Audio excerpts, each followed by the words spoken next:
오늘 말씀은 민수기 13장의 말씀입니다. 우리가 어제 본 12장 마지막 절을 보면 이스라엘 백성들이 바란 광야에 지내칩니다. 바란 광야에 지내치는데 이곳은 가나안의 남쪽이에요. 이곳에서 하나님은 각 지파에서 지휘관 한 사람씩을 보내서 가나안 땅을 정탐하라 라는 명령으로 오늘 말씀이 시작됩니다. 이 말씀을 시작으로 민수기 13장을 한마디로 표현하면 가나안 정탐기다. 가나안을 정탐한 내용들, 그리고 거기에 대한 보고까지 오늘 말씀을 통해 볼 수 있습니다. 이처럼 40일간의 정탐을 마치고 돌아온 정탐꾼들은 회중 앞에서 이 보고를 하게 되는데, 문제는 이 보고가 정반대의 의견으로 나뉘어진다는 거예요. 정반대의 두 가지 반응이 나타납니다. 왜 똑같은 곳을 정탐했는데 이처럼 전혀 다른 반응이 나올까? 서로 다른 반응의 근거가 뭘까? 우리 오늘 말씀을 통해서 우리 역시도 사실 삶의 순간순간 어떤 일을 선택하고 결정할 때 무엇을 선택의 근거로 삼으며 살고 있는지 말씀을 통해 살펴보고자 합니다. 먼저는요, 모든 일에는 그 일의 목적을 기억해야 합니다. 일의 목적을 기억해야 한다. 우리 오늘 읽은 말씀 민수기 13장 1, 2절 말씀을 다시 한번 읽어보겠습니다. 여호와께서 모세에게 말씀하여 이르시되 사람을 보내어 내가 이스라엘 자손에게 주는 가나안 땅을 정탐하게 하되 그들의 조상의 가문 각 지파 중에서 지휘관 된 자 한 사람씩 보내라. 하나님께서 가나안 땅을 지금 정탐하라고 모세를 통해서 말씀하셔요. 이 땅은 하나님이 이미 백성들에게 주시겠다라고 약속하신 땅입니다. 이 사실은 2절 말씀을 통해서도 분명하게 드러나요. 가나안 땅을 가리키는데 앞에 이런 표현이 있죠. 내가 이스라엘 자손에게 주는 가나안 땅. 이미 주겠다 약속하셨고요. 주는 땅이다라고 지금 얘기하셔요. 우리 신명기 말씀을 보면 이스라엘 백성들이 하나님이 약속하신 땅에 들어가기 전에 아마도 자신들이 갈 곳이 어떤 곳인지 궁금했던 것 같아요. 더욱이 어느 길로 가야 하는지 또 어느 성읍으로 이곳에 가야 하는지 구체적인 전략 역시 필요하다고 느꼈던 것 같아요. 그래서 정탐을 제안합니다. 오늘 말씀을 보면 하나님이 모세를 통해 정탐꾼을 보내라라고 얘기하시는데 정탐을 먼저 제안했던 것은 신명기 말씀을 보면 백성들이었어요. 근데 이 제안을 듣고 모세가 좋게 여겼다라고 얘기해요. 그리고 나서는 하나님과 이야기하고 하나님이 결국 오늘 말씀에서처럼 이런 정황 속에서 모세를 통해 가나안 땅을 정탐하도록 사람을 보내라라는 말씀이 이어지고 있다라고 보여져요. 여기에는 정탐이 가지는 분명한 목적이 있습니다. 이미 하나님께서 약속하신 땅을 정확히 파악해서 이 땅에 잘 들어갈 수 있는 구체적인 방안을 모색하는 것, 이것이 정탐의 목적입니다. 그래서 17절 이하를 보면요, 현실을 정확하게 파악하도록 정탐꾼의 임무를 구체적으로 얘기해요. 아주 구체적으로 얘기하고요. 뒤이어서 또한 정탐할 지역, 어디를 통해서 가라. 그 과정 역시도 너무나 잘 드러납니다. 명령대로 있는 그대로의 사실이나 정보를 충실하고 그래서 성실하게 꼼꼼히 정탐합니다. 정탐꾼, 12명의 정탐꾼이요, 40일의 시간 동안 아주 꼼꼼하게 정말 잘 살피고 돌아와요. 하나님께서 약속하신 대로 가나안 땅이 얼마나 비옥한 땅인지, 살기 좋은 곳인지 그 증거가 될 만한 얘기하거든요. 실과를 가지고 오라고. 그래서 포도송이를 메고 오기까지도 해요. 또한 그들의 입으로 가나안 땅이 어떤 곳인지를 표현하냐면 말씀하신 대로요, 그 땅에 젖과 꿀이 흐르더라 이렇게 고백도 해요. 아주 정확하게 그 땅을 보고 왔고요, 증거도 포도송이를 가지고 왔고요, 진짜 말씀하신 대로 젖과 꿀이 흐르는 땅입니다 라는 이야기까지 보고를 해요. 이처럼 하나님께서 약속하신 땅이 풍성한 땅이라는 것을 확인했습니다. 그렇다면 이제 이들이 해야 할 일은 뭘까요? 정탐하러 간 목적이 분명했으니까 처음 정탐을 계획했던 것처럼 이 땅에 들어가기 위한 구체적인 전략을 세워야 해요. 그런데 오늘 이미 말씀을 읽었지만 이들은 전략을 세우지 않습니다. 오히려 너무 좋은 곳이긴 한데 우리는 갈 수 없다라는 의견이 대다수였어요. 오늘 말씀을 통해서는 갈렙만 다른 의견을 내지만 내일 볼 14장의 말씀에는 여호수아도 찬성 갈 수 있다라고 얘기하죠. 둘이 제외하고 나머지 정탐꾼 10명은요. 갈 수 없다. 좋은 곳이라는 건 맞는데 갈 수 없다라는 반응을 보여요. 30절과 31절의 말씀을 보면 갈렙의 의견과 다수의 의견이 어떻게 갈리는지를 알 수 있습니다. 갈렙은 이렇게 얘기해요. 우리가 곧 올라가서 그 땅을 취하자. 능히 이기리라. 그런데 대다수 10명은 이렇게 얘기합니다. 우리는 능히 올라가서 그 백성을 치지 못하리라. 그 이유는 그들은 우리보다 강하다. 이렇게 해서 의견이 갈리는 거죠. 사실 정탐의 목적은 하나님이 주시기로 약속하신 가나안 땅을 들어가는 길을 모색하는 일이었어요.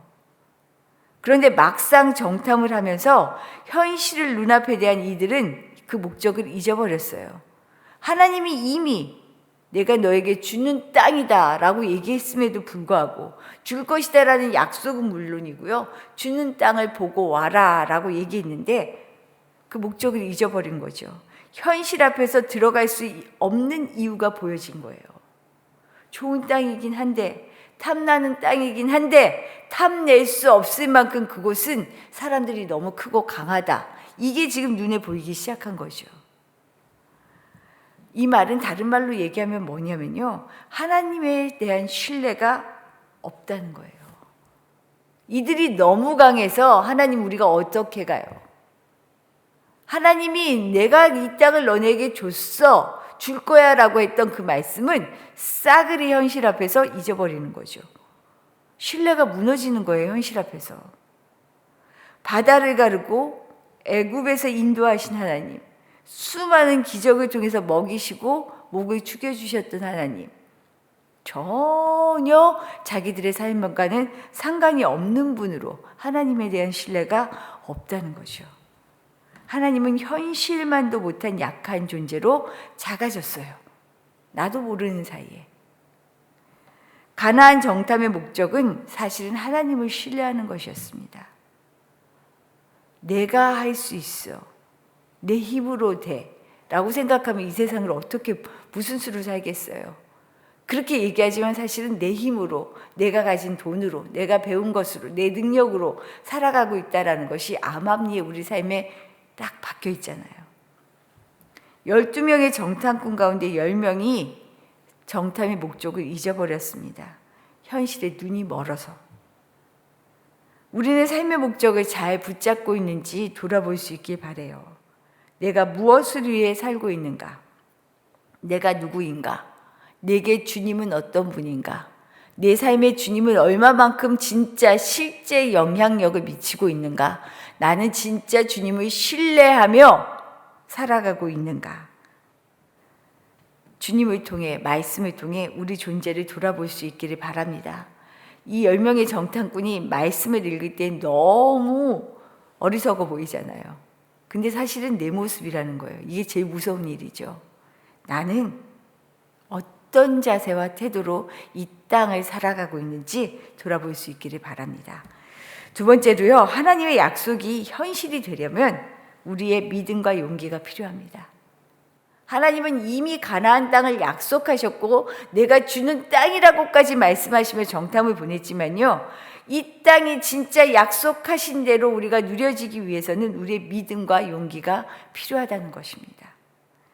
같이 보았고 같은 것을 보았지만 정탐을 보고하는 반응은 정반대였잖아요. 갈렙의 보고에는 용기와 확신으로 가득했어요. 반면에 다수의 정탐꾼들의 보고에는요, 두려움과 회의가 가득합니다. 이들의 관점이 오늘 32, 33절 말씀에 그대로 드러나요. 우리 32절 말씀, 33절 말씀까지 같이 한번 읽어보겠습니다. 이스라엘 자손 앞에서 그 정탐한 땅을 악평하여 이르되 우리가 두루 다니며 정탐한 땅은 그 거주민을 삼키는 땅이요 거기서 본 모든 백성은 신장이 장대한 자들이며 거기서 네피림 후손인 아낙 자손의 거인들을 보았나니 우리는 스스로 보기에도 메뚜기 같으니 그들이 보기에도 그와 같았을 것이니라. 정탐을 하러 간, 어떻게 하면 어디를 통해서 어떤 성읍을 가야 할지를 보러 갔던 백성들이, 정탐꾼들이 막상 보니 그곳에 자리 잡고 있는 사람들이 너무 크게 보이더라는 거예요. 현실을 보면서 자기들을 이 현실 눈앞에 다시 비춰보는 거죠. 자기의 자존감이 메뚜기가 돼버렸어요. 현실을 보니까, 내 상황을 보니까, 환경을 보니까. 우리 살면서 그럴 때 많잖아요. 하나님이 말씀하신 그대로를 보는 것이 아니고요. 나를 처음 만들어주셨던 그대로를 보는 게 아니고요. 현실 앞에 나를 보니 나는 한없이 작아지더라 이거예요. 지금 백성들의 관점이 이것입니다. 우리가 곧 올라가서 그 땅을 취하자 능히 이기리라. 이와 같은 갈렙의 정탐 보고에는 용기와 확신이 가득합니다. 하나님이 약속하신 땅이기에 차지하게 될 거라는 사실에 대한 신뢰가 확고한 고백인 거죠. 사실은 신앙의 고백이에요. 하나님에 대한 신뢰인 거죠. 그러나 다른 정탐꾼들의 경우는 매우 사실적이에요. 엄청나게 이성적이에요. 이들의 말에는 근데 강한 불신이 있어요. 본 것은 객관적으로 보았는데요. 이 객관적인 사실 앞에서 이들의 불신이 그들을 지배하고 있다는 거예요. 상반되는 반응의 차이는 어디에 주목하느냐에 따라 달라집니다. 갈렙은 하나님이 주시겠다고 하신 약속에 초점을 맞췄죠. 그러니까 겁이 안 난 거예요. 그런데 다른 정탐꾼들은 그 땅 사람들의 강함과 그 성읍의 위용에 주목이 된 거예요. 눈이 거기에 맞춰졌어요. 그래서 갈렙에게는 받을 선물을 미리 맛본 40일의 시간이었어요. 이 정탐의 시간이. 반면에 나머지 정탐꾼들에게는요, 두려움을 맛본 시간이 된 거예요. 40일이.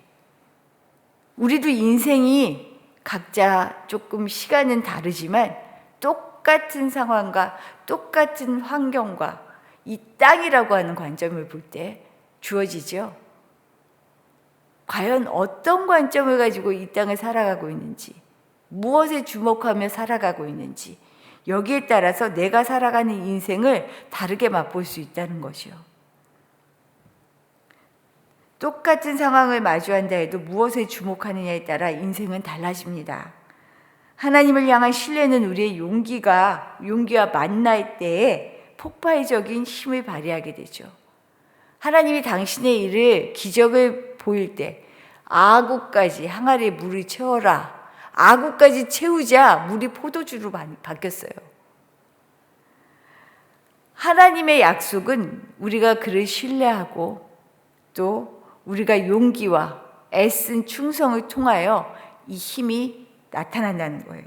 드러난다는 거죠. 과연 우리는 믿음으로 용기 있게 살고 있는가? 오늘 다시 한번 살펴볼 수 있길 바랍니다. 믿음만큼 누리며 살게 되어 있습니다. 믿음의 크기만큼 내가 하늘을 누리며 살아갈 수 있습니다. 이 사실을 믿고요. 하나님의 약속을 믿고 우리를 향하여 늘 두려워하지 마. 강하고 담대하라. 내가 너희와 함께한다 라고 하신 이 말씀에 우리의 마음을, 눈을 맞추고 오늘도 하나님의 뜻이 우리를 통해 일어날 수 있기를 기도할 수 있는 복된 날 되시기를 축복합니다. 주신 말씀 생각하며 기도하도록 할게요. 우리 삶에는 분명한 목적이 있습니다. 우리는 하나님을 향하여 주님을 표대 삼아 그리스도를 향하여 나아가는 사람입니다. 삶의 목적을 분명히 기억하면서요. 하나님이 우리에게 하신 약속, 이 사실을 믿고 믿음과 용기로 하루하루를 정말 기쁨으로, 기대와 힘으로, 정말 능력으로 살아갈 수 있도록 우리 함께 기도하시기를 바랍니다. 또한 오늘 우리 교회의 사역을 위하여 기도하는 날입니다. 복음의 내일이 있는 교회가 되게 해주십시오. 당장 한치 앞을 보고 그냥 교회가 이만큼 커지는 것, 여기에 포커스가 맞춰지는 것이 아니고 진짜 하나님 생명이 살아나는 일을 위하여 지금 드러나지 않지만 씨를 뿌리는 것부터 견고하게 잘 해나갈 수 있는 교회가 되게 해주십시오. 그래서 복음의 내일이, 미래가 주님의 뜻이 이루어지는 결실을 이룰 수 있는 그 토대를 잘 마련하는 교회가 되게 해주십시오. 우리 함께 기도하도록 하겠습니다.